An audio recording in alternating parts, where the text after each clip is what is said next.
It rang once. Just once. One vibration at 2:43 a.m., barely enough to wake Menno ringtone, no contact name, no missed call notification. Just a jolt in the night, and the kind of instinct that comes from something wrong brushing against your sleep. I picked up the phone. The screen glowed white.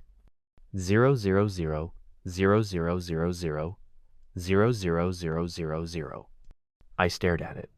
Not no caller ID. Not blocked. Just zeros, pulsing on the screen like a heartbeat. I answered, without speaking.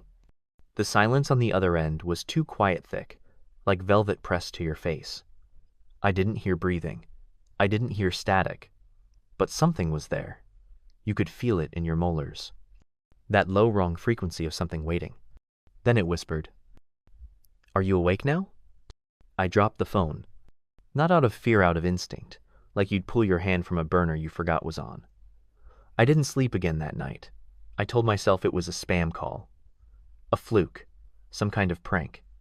I powered the phone off, pulled the SIM card, and set it aside. It didn't matter. At 2:43 a.m. the next night, it rang again. The phone was still off. The SIM card still sitting on the kitchen table.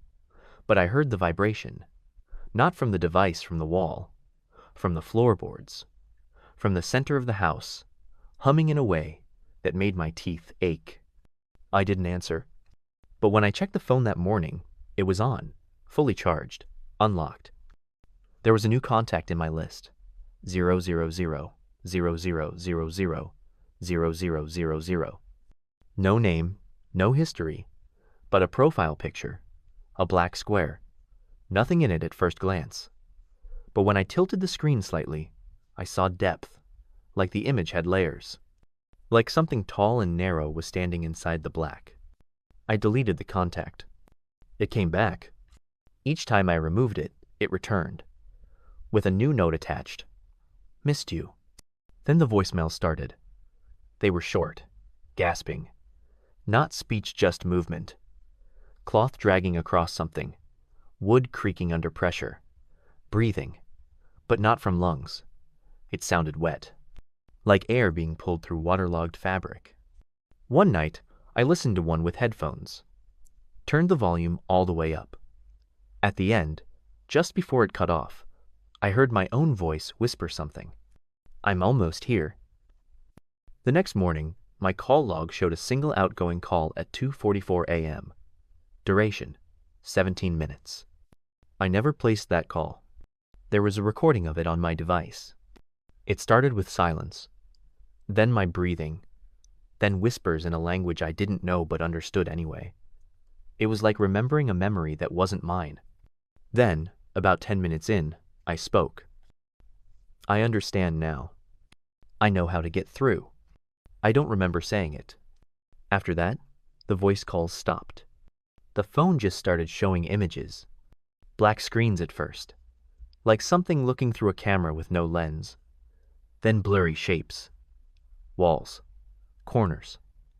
Eventually, I recognized them. My house. The hallway outside my bedroom. The stairs. The mirror in the bathroom. Always low angles. Always watching. Then, one night, the photo was different. It was me. Asleep. Taken from above. Directly above. There was no camera on the ceiling. I searched every inch of the house. Tore open the drywall. Nothing. But still, every morning after that, a new photo would appear. Closer each time. The last one, only my face. Eyes half-lidded. Mouth slightly open like I was about to speak.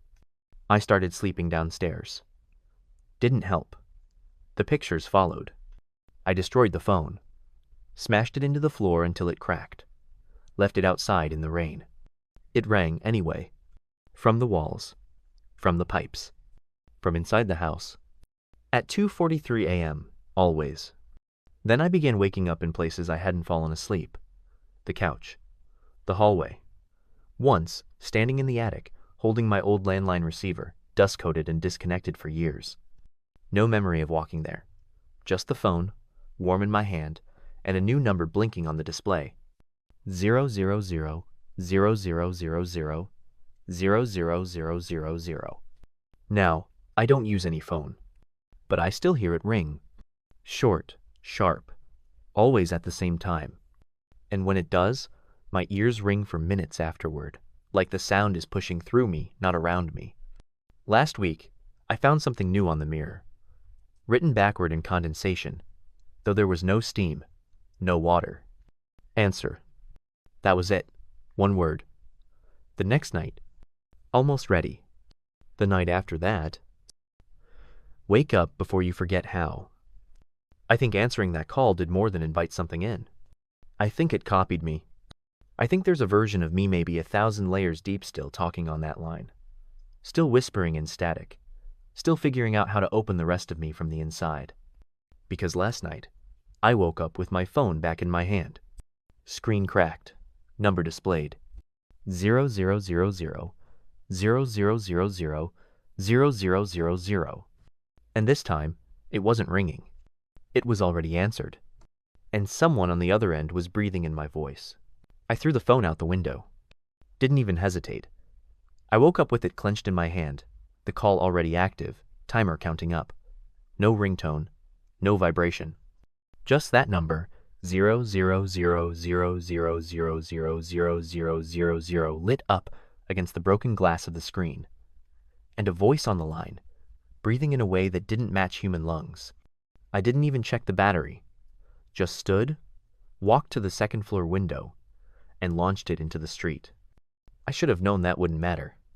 By the time I got downstairs, it was sitting on the kitchen table. Dry. Uncracked. Still connected. Call duration, 2 hours, 43 minutes, and 0 seconds. That was 2 nights ago. Since then, time has started glitching. It's hard to explain. I'll see my reflection before I enter the room, hear the door knock, and then, 5 minutes later, realize no one's outside. I'll check the clock, and it's 2:43. I'll look away, look back, it's 2:43 again. The same second. The same pixel pattern of the digital clock face. Sometimes I blink and lose hours. Other times, I swear an entire day loops. A bird lands on the railing. A neighbor walks by wearing the same clothes. The smell of burnt toast even though I haven't touched the oven. I try to track these things in a notebook, but the pages are already full when I open them. Full of my handwriting. Pages and pages. Transcripts of phone calls I don't remember making. Sentences I've never said aloud. Drawings of rooms I haven't seen, spiraling corridors, staircases that tilt sideways, doorways shaped like mouths. One image keeps repeating, a wire coiled into a noose, stretched across a rotary dial. I didn't draw it, but my signature is at the bottom of every page. The phone rings constantly now, but only once. Just one buzz, always at 2:43 a.m. I've stopped answering, but I hear it anyway. Not the ring, the voice. Sometimes it's whispering from under the bed. Sometimes it's behind the fridge, beneath the couch, inside the walls. And sometimes when I wake up, it's whispering with my voice.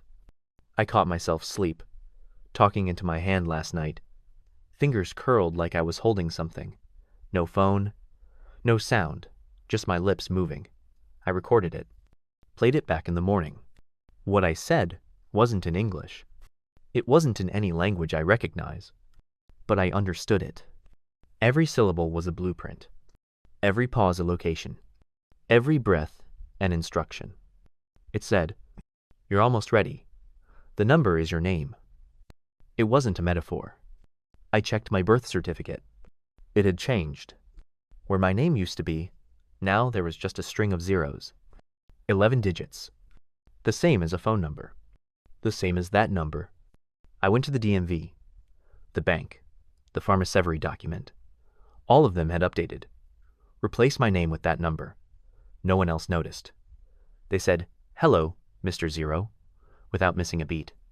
I asked them to repeat it. They smiled like I was joking. My reflection nodded along. I haven't spoken aloud since. Not once. Because every time I open my mouth now, I hear a Delia duplicate. Like the sound is passing through something else before reaching the air. Like I'm being translated in real time. And the phone, it's not just ringing now.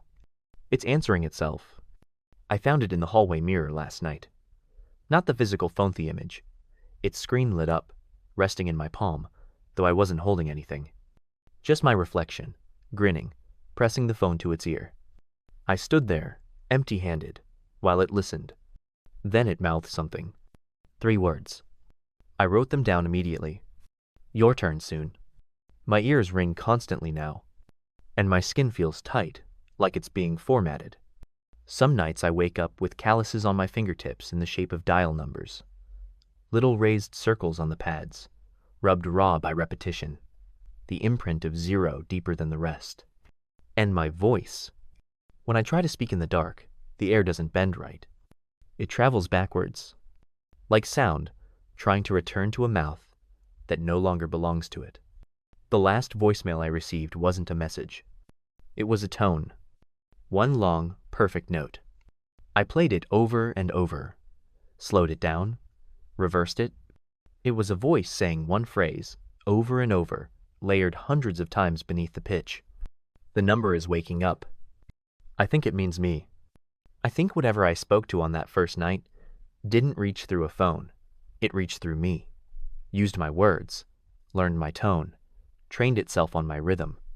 And now it's dialing outward, looking for others, looking for you.